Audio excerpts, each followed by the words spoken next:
Hi hello ನಮಸ್ಕಾರ ಸ್ನೇಹಿತರೆ. ಏನಾಗ್ತದೆ ಫೈನಲಿ ಇಲ್ಲಿ ಲಕ್ಷ್ಮಿ ಮತ್ತು ಕೀರ್ತಿ ಇಬ್ಬರು ಕೊಡ್ತಿರೋ ಏಟಿಗೆ ಆ ಕಡೆ ಕಾವೇರಿಗೆ ಏನು ಮಾಡಬೇಕು ಅಂತ ಗೊತ್ತಾಗ್ತಾ ಇಲ್ಲ.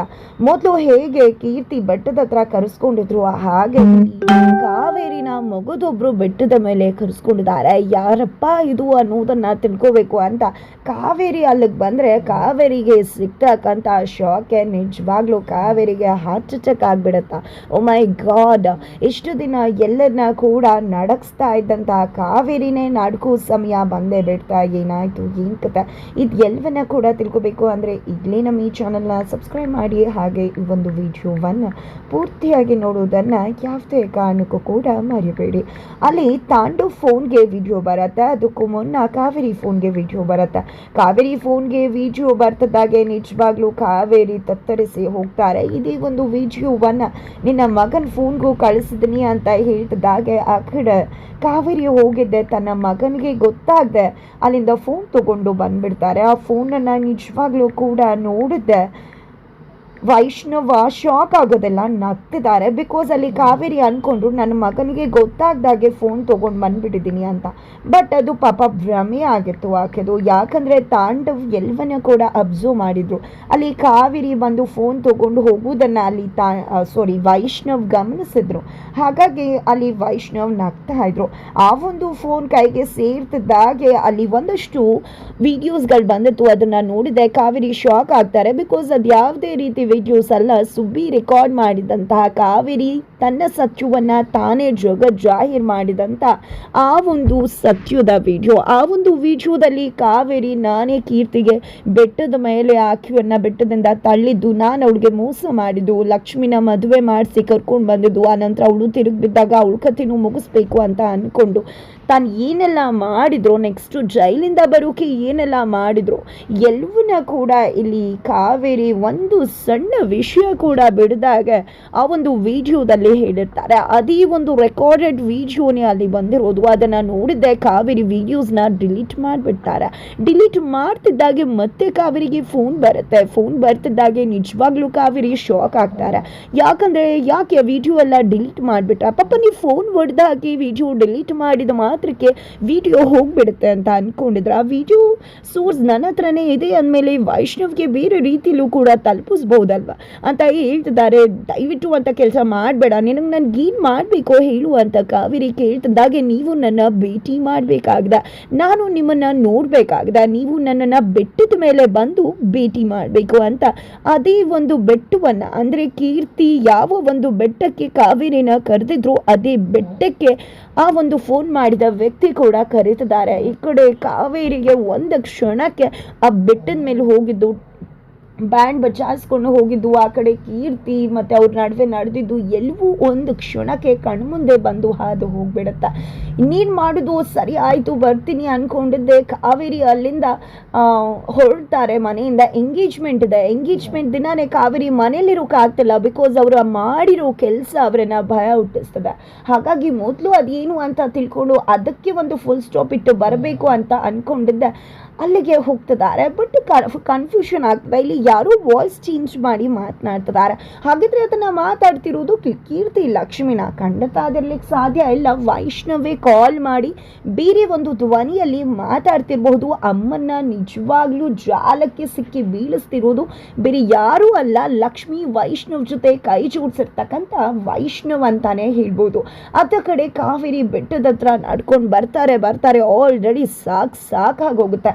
ಅವ್ನು ಫೋನ್ ಮಾಡಿ ಹೆದರಿಸಿ ಬೆದರಿಸೋದಕ್ಕಿಂತ ಅವ್ನು ಈ ಬೆಟ್ಟದ ಮೇಲೆ ಹತ್ತಿಸ್ತಿದ್ದಾನಲ್ಲ ಅದಕ್ಕೆ ನನಗೆ ಕೋಪ ಜಾಸ್ತಿ ಬರ್ತದೆ. ಎಂಗೇಜ್ಮೆಂಟ್ ದಿನ ನನ್ನ ಇಲ್ಲಿಗೆ ಬರೋ ಹಾಗೆ ಮಾಡಿದಲ್ಲ, ನನ್ನ ಕೈಗೆ ಸಿಗಲಿ, ಅವನಿಗೆ ಸರಿಯಾಗಿ ಗತಿ ಕಾಣಿಸ್ತೀನಿ, ಏನು ಅಂದ್ಕೊಂಡಿದ್ದಾನೆ ಅವನು, ಹಾಗೆ ಹೀಗೆ ಅಂದ್ಕೊಂಡಿದ್ದೆ. ಫೈನಲಿ ಬೆಟ್ಟದ ತುದಿಗೆ ಮೇಲ್ಗಡೆ ಬಂದೇ ಬಿಟ್ರು. ಬರ್ತಿದ್ದಾಗೆ ಕಾವೇರಿ ಶಾಕ್ ಆಗ್ತಿದ್ದಾರೆ. ಬಿಕಾಸ್ ಅಲ್ಲಿ ಯಾವ ರೀತಿ ಒಂದು ಕೀರ್ತಿ ಮದುವೆ ಮಂಟಪನ ರೆಡಿ ಮಾಡಿಕೊಂಡು ಕಾವೇರಿನ ಕರೆಸಿದ್ರು ಅದೇ ರೀತಿ ಇವತ್ತು ಕೂಡ ಮದುವೆ ಮಂಟಪ ರೆಡಿ ಆಗಿದೆ. ಕಾವೇರಿಗೆ ಇಂದದ್ದೆಲ್ಲ ನೆನಪಾಗ್ಬಿಡತ್ತೆ. ಇದೇನಿದು ಹೇಗೆ ಸಾಧ್ಯ ಅಂತ. ಅದಕ್ಕೆ ಸರಿಯಾಗಿ ಕೆಂಪು ಸೀರೆ ಹುಟ್ಕೊಂಡು ಅಲ್ಲಿ ಒಂದು ಹುಡುಗಿ ಕೂಡ ನಿಂತಿದ್ದಾರೆ. ಅದನ್ನ ನೋಡಿದ್ದೆ ಕಾವೇರಿ ಅನ್ಕೋತಾರೆ ಇದು ಕೀರ್ತಿನೇ ಅಂತ. ಹಾಗಾಗಿ ಕೀರ್ತಿ ನೀನು ಇಲ್ಲಿ ಅಂತ ಹೇಳ್ತಿದ್ದಾಗೆ ತಿರುಗ್ತಾಳೆ ಆ ಹುಡುಗಿ. ಬಟ್ ಅದು ಕೀರ್ತಿ ಅಲ್ಲ, ಲಕ್ಷ್ಮಿ. ಲಕ್ಷ್ಮಿನ ನೋಡಿದ್ದೆ ನೀನಾ ಇಲ್ಲಿ? ನೀನು ಯಾಕೆ ಬಂದಿದ್ಯಾ? ಹೋ, ಇನ್ನೊಂದು ಮದುವೆ ಆಗ್ತಾ ಇದೆಯಾ? ಯಾವನಪ್ಪ ನಿನಗೆ ತಲೆ ಕೆಟ್ಟವನು ಇನ್ನೊಂದು ಮದುವೆ ಆಗ್ತಿರೋದು ನಿನ್ನ ಜೊತೆ ಅಂತ ಕಾವೇರಿ ಹೇಳಿದ ತಕ್ಷಣ, ಅದೇ ಯಾವಾಗಲೂ ನೀವು ಅರ್ಧಂಬರ್ಧ ಸತ್ಯ ಅರ್ಧಂಬರ್ಧ ಸುಳ್ಳು ಯಾವಾಗಲೂ ಇದೇ ಆಗೋಯ್ತಲ್ವ ನಿಮ್ಮದು ಅಂತ ಹೇಳಿ ಕೆಳಗಡೆ ಇಳಿದು ಬರ್ತಾಳೆ ಲಕ್ಷ್ಮಿ. ಬಂದದ್ದ ಈ ಕಡೆ ಕಾವೇರಿಗೆ ಮದುವೆ ಆಗ್ತಾ ಇದ್ದೀನಿ, ಆದರೂ 2ನೇ ಮದುವೆ ಅಲ್ಲ, ನನ್ನ ಗಂಡನ ಜೊತೆ ಮತ್ತೆ ಮದುವೆ ಆಗ್ತಿದ್ದೀನಿ ಅಂತಾರೆ. ಏನು ತಲೆ ಕೆಟ್ಟಿದ್ಯಾ ನಿನಗೆ? ಎಂಗೇಜ್ಮೆಂಟ್ ದಿನ ನಾನು ಅಲ್ಲಿರಬೇಕಿತ್ತು, ಇಲ್ಲೇ ಕರ್ಸ್ಕೊಂಡಿದ್ಯಲ್ಲ, ಏನು ಹೇಳಬೇಕು ನಿನಗೆ? ನನ್ನ ಮಗನ ಮದುವೆ ಆಗೋಕ್ಕಾಗತ್ತಾ? ಏನು ಕನಸಿನ ಮಾತು? ಅದು ನಿನ್ನ ಭ್ರಮೆ, ಅದು ಈ ಜನ್ಮದಲ್ಲಿ ಸಾಧ್ಯನೇ ಇಲ್ಲ ಅಂತ ಹೇಳ್ತಿದ್ದಾಗ ಆ ಕಡೆ ಕೀರ್ತಿ ಎಂಟ್ರಿ ಕೊಟ್ಟಿದ್ದ. ಹಾಗಿದ್ರೆ ನಾನು ಮದುವೆ ಆಗ್ತೀನತ್ತೆ ವೈಷ್ಣವ್ ಜೊತೆ ಅಂತ ಹೇಳಿದ ತಕ್ಷಣ ಕೀರ್ತಿನ ನೋಡಿ ಕಾವೇರಿಗೆ ಶಾಕ್ ಆಗತ್ತೆ. ಯಾಕತ್ತೆ ನೆನಪಿಲ್ವಾ ಅವತ್ತು ನಾನು ನಿಮ್ಮನ್ನು ಮದುವೆ ಮಾಡಿಸಿ ಅಂತ ಕರೆದಿದ್ದೆ ಅಂತ ಕೀರ್ತಿ ಹೇಳ್ತಿದ್ದಾಗೆ ನಿನ್ಗೆಲ್ಲ ಕೂಡ ನೆನಪಾಗೋಯ್ತಾ? ಅವತ್ತು ನೋಡಿದ್ರೆ ನಿನ್ಗೇನೂ ನೆನಪಿರಲಿಲ್ಲ, ಹೀಗೆ ಎಲ್ಲ ನೆನಪಾಗೋಯ್ತು ಅಂತ ಕಾವೇರಿ ಕೇಳ್ತಿದ್ದಾರೆ. ಆ ಕಡೆ ಕೀರ್ತಿ ಬಂದಿದ್ದೆ. ಅತ್ತೆ ನಾನೇ ಅಲ್ವಾ ಫಸ್ಟ್ ನೀವು ನನಗೆ ತಾನೇ ಮಾತು ಕೊಟ್ಟಿದ್ದು, ಅಂದಮೇಲೆ ವೈಷ್ಣವ್ನ ನಾನೇ ಮದುವೆ ಆಗ್ತೀನಿ, ಲಕ್ಷ್ಮಿ ಆತಕ್ಕೆ ಅಂತ ಹೇಳ್ತಿದ್ದಾಗೆ ಅವರಿಬ್ಬರನ್ನ ನೋಡಿ ಕಾವೇರಿ ನಿಜವಾಗ್ಲೂ ಕೂಡ ಮನಸ್ಸಲ್ಲಿ ನಡುಕು ಶುರುವಾದರೂ ಮೇಲ್ ಮಾತ್ರ ಕೇಕೆ ಹಾಕ್ತಿದ್ದಾರೆ. ಏನು ಇಬ್ಬರು ಸೇರಿಕೊಂಡು ಏನು ಅನ್ಕೊಂಡ್ಬಿಟ್ಟಿದ್ರ?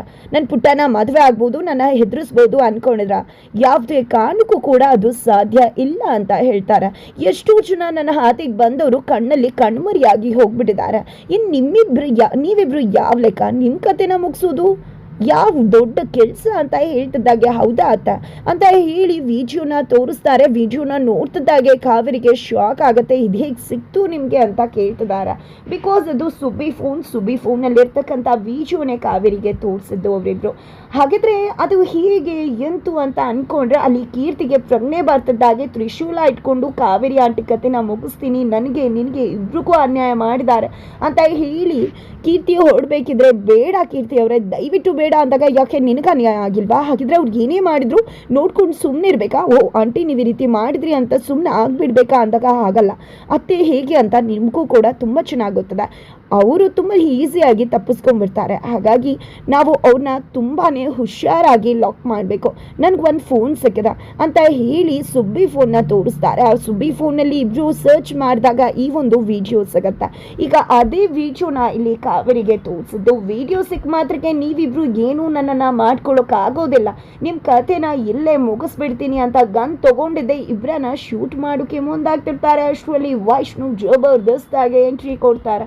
ವೈಷ್ಣವ್ನ ನೋಡಿದ್ದೆ ಕಾವೇರಿ ಶಾಕ್ ಆಗ್ತಿದ್ದಾರೆ. ಈ ಕಡೆ ವೈಷ್ಣವೇ ಕಾವೇರಿಗೆ ಈ ರೀತಿಯಾಗಿ ಎಲ್ಲ ಮಹಾ ಸಂಚನ ಮಾಡೋದ್ರ ಮುಖಾಂತರ ಕಾವೇರಿ ಪ್ಲಾನನ್ನು ಉಲ್ಟಾ ಹೊಡಿಸಿ ಕಾವೇರಿನ ಇಲ್ಲಿಗೆ ಬರೋ ಹಂಗೆ ಮಾಡಿದ್ದು. ಕಾವೇರಿ ಸುತ್ತ ಚಕ್ರವ್ಯೂಹ ರಚಿಸಿರೋದು ಬೇರೆ ಯಾರು ಅಲ್ಲ, ಅವರ ಪ್ರೀತಿಯ ಪುಟ್ಟ ವೈಷ್ಣವನ್ನು ಸತ್ಯ ಕಾವೇರಿಗೆ ಗೊತ್ತಾಗತ್ತೆ. ಕಾವೇರಿ ಬಂಡವಾಳವನ್ನು ಇಂಚಿಂಚು ಬಟಾಮೈಲ್ ಮಾಡ್ತಾರೆ ವೈಷ್ಣವ್.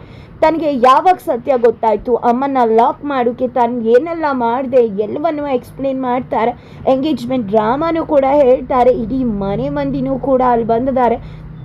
ಇಲ್ಲಿ ನೀನು ಈ ರೀತಿ ಮಾಡ್ತೀಯಾ ಅಂದ್ಕೊಂಡಿರ್ಲಿಲ್ಲ, ನೀನೊಬ್ಳು ಕೊಲೆಗಾತಿ ಹಾಗೆ ಹೀಗೆ ಅಂತ ಹೇಳೋದ್ರ ಮುಖಾಂತರ ಅಲ್ಲೂ ಕಾವೇರಿ ಡ್ರಾಮಾ ಮಾಡ್ತಿದ್ದಾರೆ, ತನ್ನ ಸಮರ್ಥನೆ ಮಾಡ್ತಿದ್ದಾರೆ. ಅದರ ನಡುವೆ ಪೊಲೀಸ್ ಅವರು ಎಂಟ್ರಿ ಕೊಟ್ಟಿದ್ದ ಇಲ್ಲಿ ಕಾವೇರಿ ಅರೆಸ್ಟ್ ಆಗೋದ್ರ ಮುಖಾಂತರ ಕತೆಗೆ ಶುಭ ಅಧ್ಯಾಯ ಸಿಗ್ತದೆ. ಅದ್ರ ಜೊತೆಗೆ ಕೀರ್ತಿ ಲಂಡನ್ಗೆ ಹೋಗೋದು, ಈ ಕಡೆ ಲಕ್ಷ್ಮಿ ಪ್ರೆಗ್ನೆಂಟ್ ಆಗಿ ಶ್ರೀಮಂತ ಶಾಸ್ತ್ರವನ್ನ ಮಾಡ್ಕೊಳ್ಳೋದ್ರ ಮುಖಾಂತರ ವೈಷ್ಣವ್ ಲಕ್ಷ್ಮಿಗೆ ಒಂದು ಪುಟ್ಟ ಮಗು ಆಗೋದ್ರ ಮುಖಾಂತರ ಕ್ಲೈಮ್ಯಾಕ್ಸ್ ಲಕ್ಷ್ಮೀ ಬಾರಮ್ಮ ಸೀಸನ್ 2ಗೆ ಸಿಗ್ತಿದೆ ಅಂತ ಹೇಳ್ಬೋದು. ಹಾಗಿದ್ರೆ ಯಾವ ರೀತಿ ಕತೆ ಇನ್ನೂ ಟ್ವಿಸ್ಟ್ ಸಿಕ್ಕಿ ಎಂಡ್ ಆಗತ್ತಾ, ಇಷ್ಟಕ್ಕೆ ಎಂಡ್ ಆಗತ್ತಾ ಅನ್ನೋದನ್ನು ತಿಳ್ಕೋಬೇಕು ಅಂದರೆ ಮುಂದಿನ ವಿಡಿಯೋಗೆ ವೇಟ್ ಮಾಡೋದನ್ನು